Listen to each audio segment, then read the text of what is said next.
This is Tanis, and I will be introducing the four-ish topics that I'm going to be discussing over the next few videos.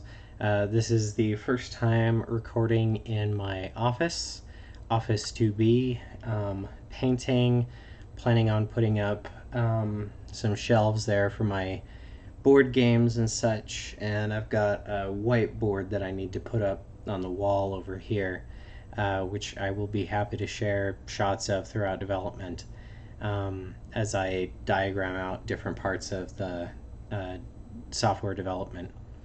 So let's switch to a handy dandy slide.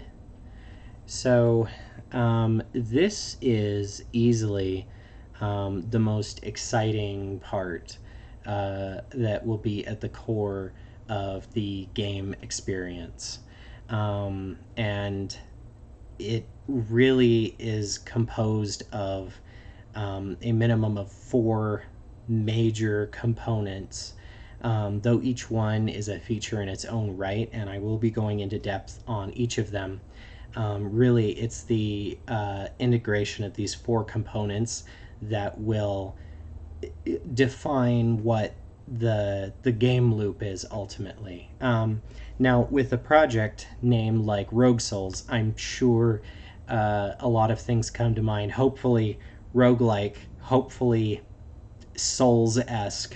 That's why I picked the name. That's why it's in the name. If permadeath comes to mind, great. If permadeath sounds bad, wait. So here's the basic idea. I want family and inheritance and the transmigration of souls to be the centerpiece of the game loop. And it's hard to have a transmigration of souls without character death. So what does this mean? In the short term, my plans are to have a kind of soft permadeath. This is your character is not just like wounded in battle, but is dealt a fatal blow. So this is death plus plus. It's you get injured and then somebody comes along and finishes you off. There will be some mechanics around that I'll circle back to. At that point, your character begins their afterlife journey.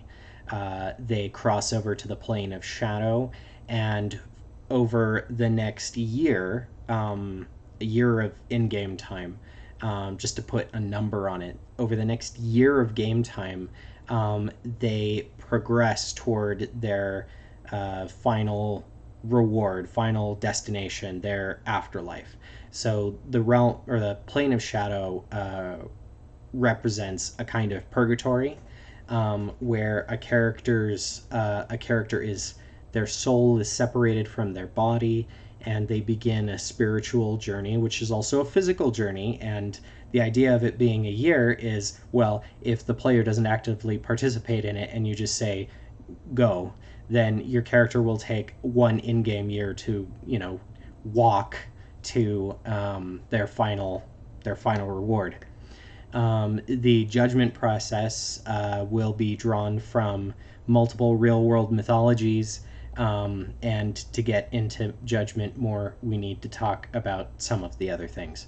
So my approach to death and the afterlife is specifically to make death in an MMO meaningful. This isn't something that you're going to see in the majority of AAA games, where you play the same character and every time you die it's just sort of hand wave. Maybe you die, maybe you don't. Maybe you had a nightmare. Maybe you don't have a soul and so you just rematerialize. No. Not what I'm interested in. I'm interested in what is referred to in literature as Bangsian fantasy, which is it's fantasy that deals with the edge of life and death, what happens in life, what happens after death, and exploring the stories as one crosses over. Additionally, I want to make each one of these places visitable. So in life, you can visit the plane of shadow, the plane of death. You can visit there and you can go meet the shades of other fallen player characters. The plane of shadow will also serve as a means of fast travel. More on that later.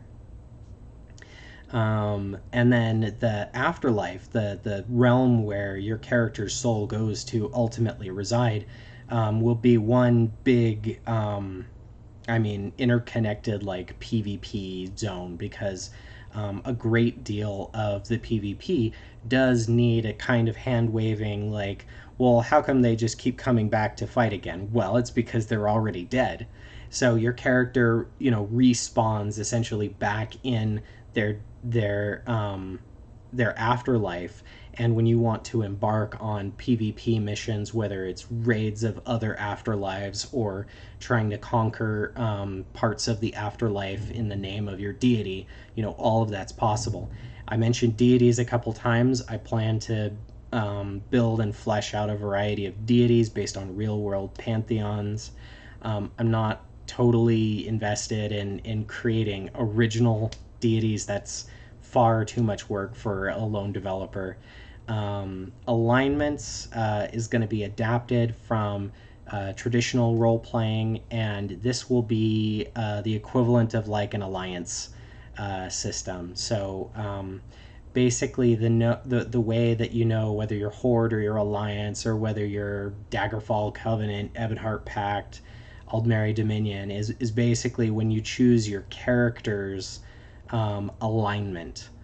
Because that, at the end of the day, that's all it is. If you choose the forces of good, you're going to be aligned with gods and angels. If you choose the forces of evil, you're going to be aligned with demons and the archdevils and undead and stuff.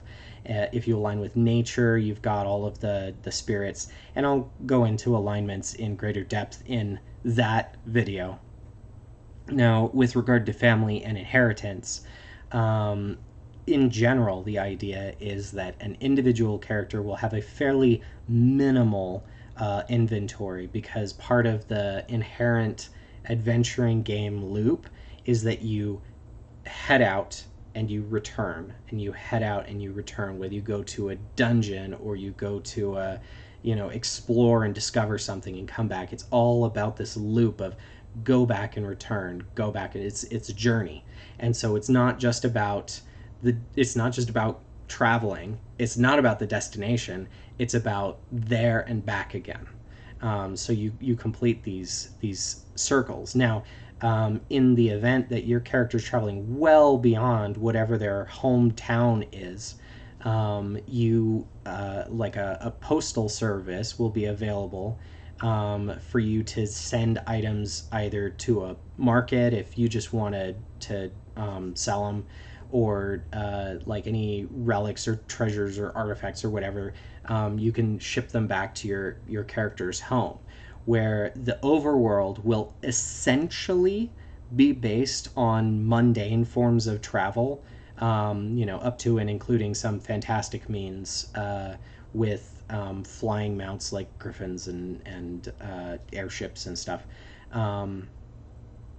It will be largely grounded in mundane forms of travel. Magical forms of travel will also be available, but those will be often player or NPC driven.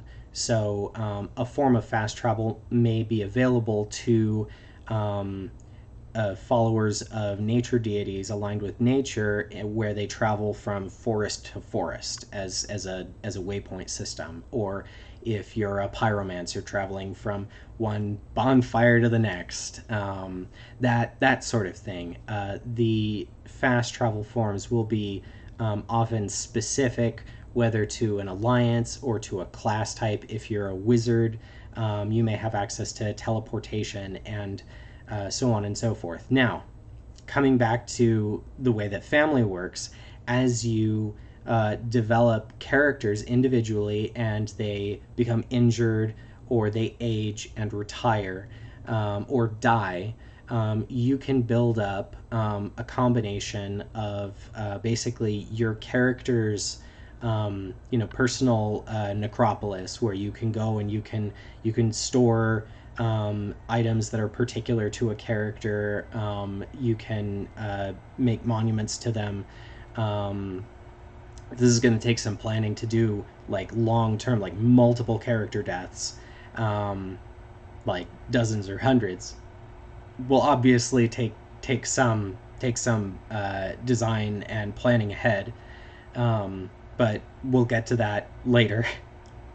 um, at any given time, your account is effectively represented by a family, a clan, a tribe, an order, a closely affiliated group of characters, some of whom will be blood related, some of whom will be adopted, some of whom will have adopted themselves into the group. So you can have found families as well as bloodlines and heritage.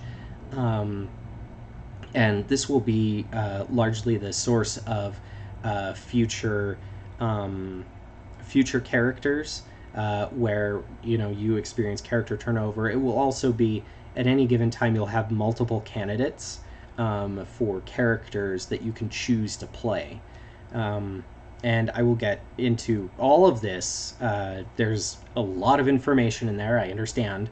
I hope to get more in depth in all of this in the upcoming videos.